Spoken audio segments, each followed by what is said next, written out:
ang buwamanderang balita sa Pilipinas News.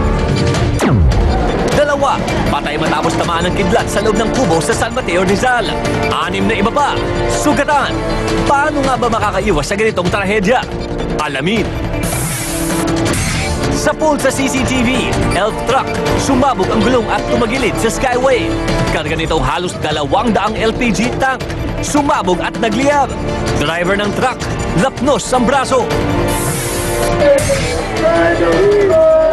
Trahedya naman sa dagat. Isang Pinoy patay matapos raw araruhin ng barko na nakarehistro sa Hong Kong. Ang kanilang nasirang bangka. 4 na iba pa, nawawala. Akala namin fishing na yung pumunta ng barko doon sa amin, lumapit. Yung pala diretso kami sinasagaan. 2 low pressure area sa bansa nag-bolt in sa Eastern Samar at nagbabantang maging bagyo. Word war sa Maynila. Umiinit matapos umunong pagbantaan ni Mayor Lim, si Vice Mayor Isko Moreno at ang mga konsehal ng lungsod. Aminado naman siya, Dirty Harry. Yung mga shoot to kill order niya. Kung sino man namumulitika, ay tsak, hindi tayo yun. Comedy King Dolphy mas bumuti raw lagay matapos sumailalim sa tracheostomy o pagbutas sa kanilang lalamunan. Pero pidol, sinasalinan pa rin ng dugo at tuloy pa rin sa pagdadialysis. Ang latest sa kondisyon ni Dolphy, alamin. Panawagan para ilipad at ipagamot sa Thailand si Mali, ang 35 years old na elepante sa Manila Zoo. Lalong tumitindi. Good news! Mga kumpanya ng langis magpapatubad ng hanggang 2 pisong rollback simula ngayong hating gabi. Sa showbiz, Mr. Fu, nagsorry kung nabastos daw si Rufa Gutierrez sa programang Paparazzi. Tinanggap kaya ni Rufa.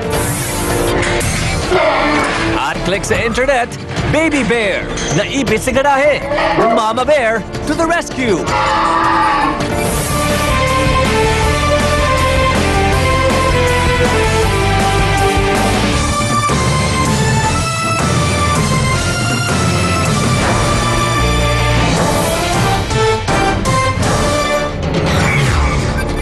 Isang gabing puno ng balitaan. Ako po si Paolo Bediones. Mula sa iba't ibang sulok, hagip bawat anggulo.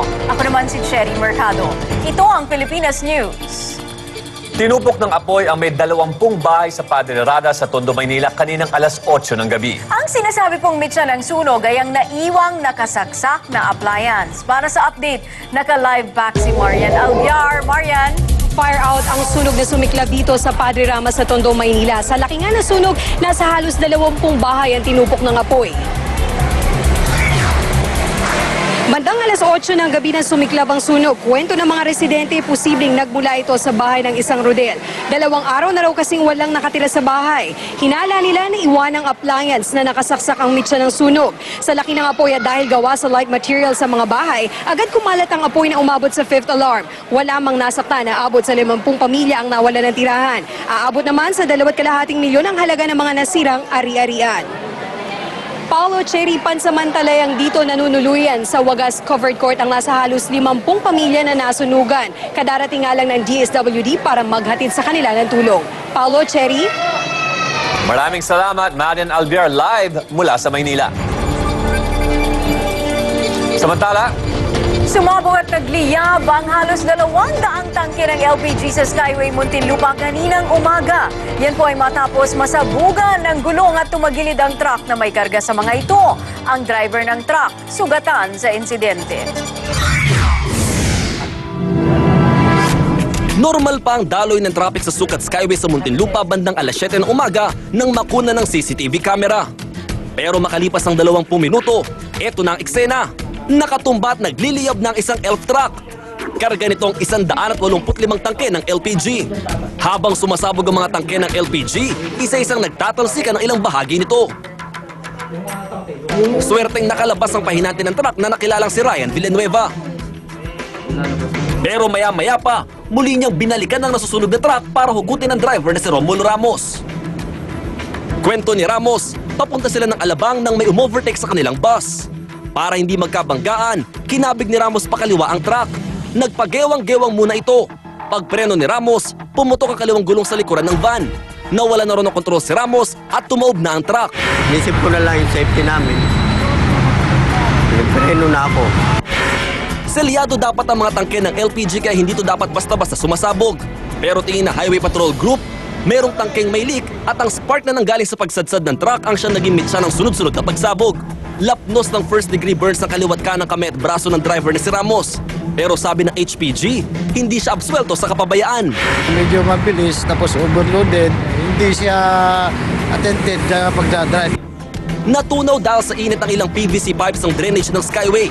Nasira rin ang ilang lamppost. Kakasuhan ng driver ng reckless imprudence resulting in damage to property.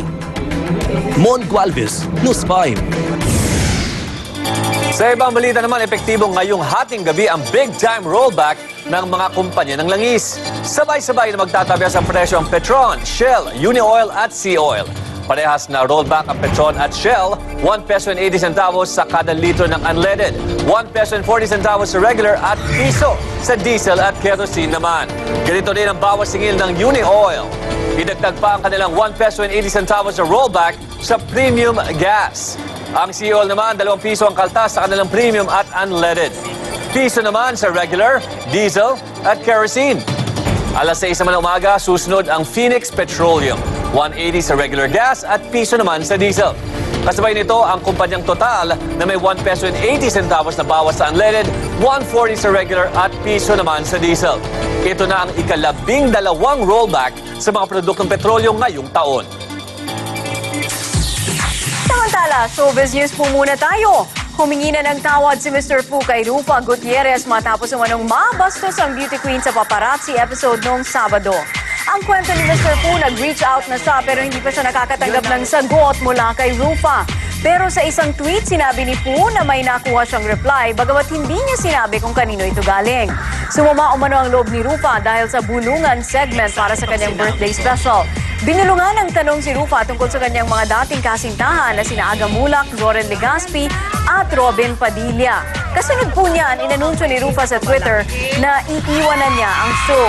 Siniguro na ng TV5 na tinututukan nilang nangyari at gagawa ng kaukulang aksyon. No comment na rin si Rufa sa nasabing issue. Just more happiness, peace of mind, and success.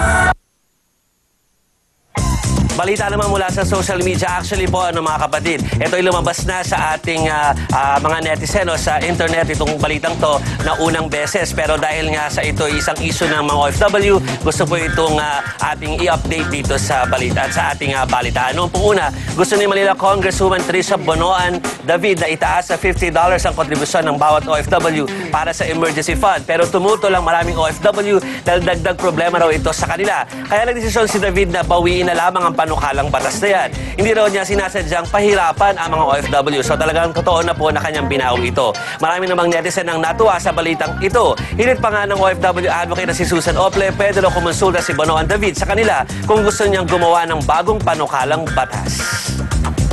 Balik mo na sa inyo, Cherry Paolo.